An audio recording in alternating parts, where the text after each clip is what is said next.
Hi girls, now in this video I am solving the 9th question from the previous year question paper, and the 9th question is about determining the time of supply. The question goes like this: determine the time of supply of goods in the following independent situations as per the GST law, giving brief reason for your conclusion.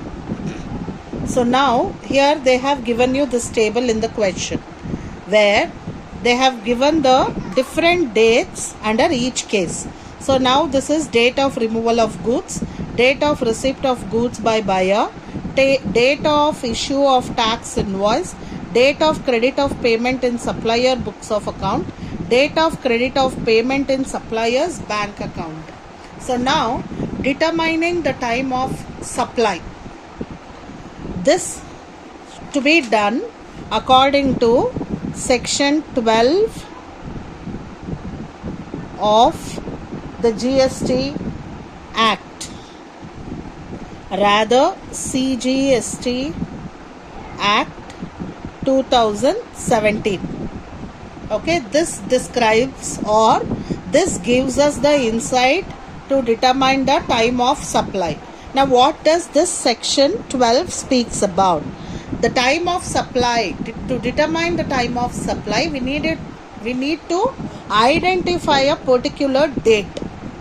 Now to identify a particular date, section 12 tells us the date should be taken to the earliest of either date of issue of the invoice, date of issue of the invoice, or date of credit payment, or you can even mention date of receipt of payment. Date of receipt of payment. So whichever date is earlier, that date will be determining the time of supply. Now date of issue of the invoice is given. The third column says in the question, date of issue of tax invoice. Either the date or date of receipt of payment, whichever is earliest, the earliest date will be determining the time of supply. Now to know the date of receipt of payment, here we have two cases: date of credit of payment in supplier books of account, date of credit of payment in supplier's bank account.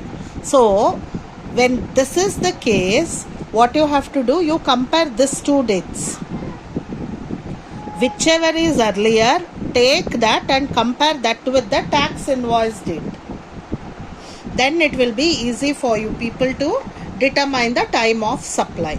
Now let's see the situation 1.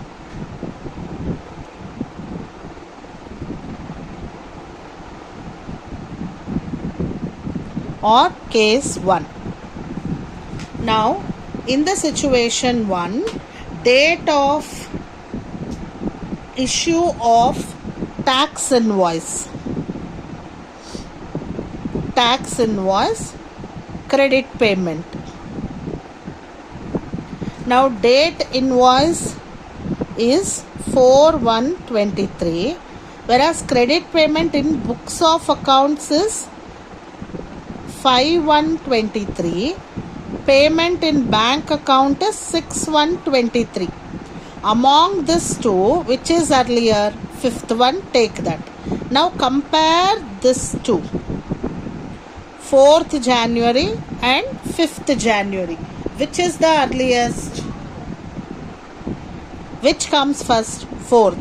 So time of supply will be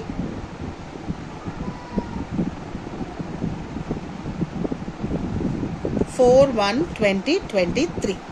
Now let's see the situation 2.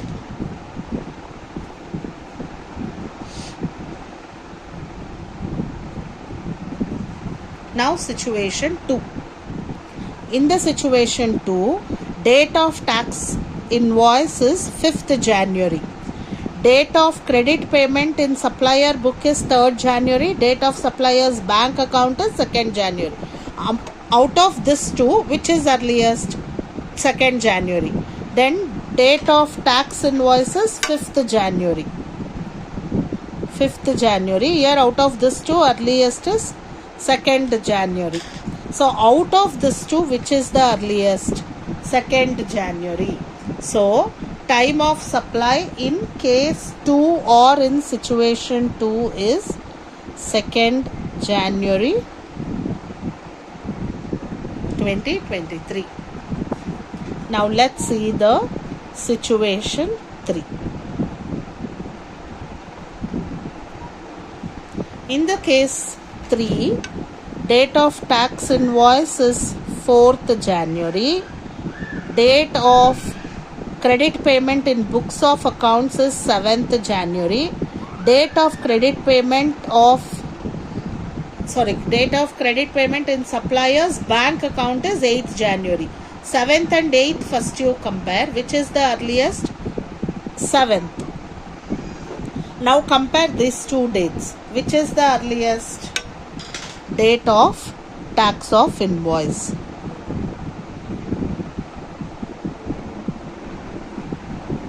So 4th January 2023 will be the time of supply for the case 3. Now let's go to the case 4 or situation 4. Now in the situation 4, date of tax invoice is 12th January. Date of credit payment in books of accounts is 18th. Date of credit of payment in bank is 20th. The earliest is 18th. Now you compare this two. 12th January, 18th January. Which is earliest? 12th January. So this is the time of supply. Now if you have to give the conclusion, this itself you can write it as a conclusion. According to section 12, or the time of supply in this problem is determined based on the section 12 of CGST Act 2017, which says the earliest of two should be considered. So this is how we are going to calculate the time of supply or determining the time of supply.